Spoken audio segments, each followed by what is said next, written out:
Mummy బయట వర్షం పడుతుంది. నాకు వేడి వేడిగా, కారం కారంగా ఏదైనా కర్రీ మంచిగా చెయ్యి మమ్మీ.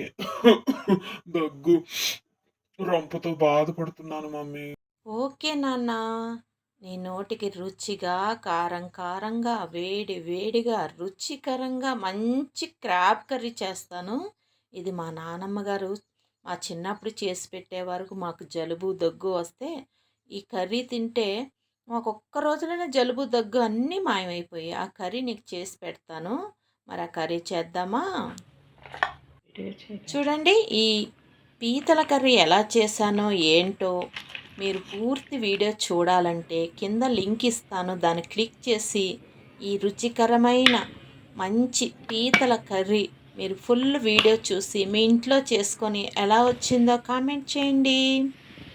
కింద వీడియో లింక్ ఇస్తున్నాను, క్లిక్ చేసి ఇప్పుడే చూసేయండి. మరి మీ జలుబు, దగ్గు, ఒళ్ళు నొప్పులన్నీ మాయమైపోతాయి. ఓకేనండి, బాయ్ అండి.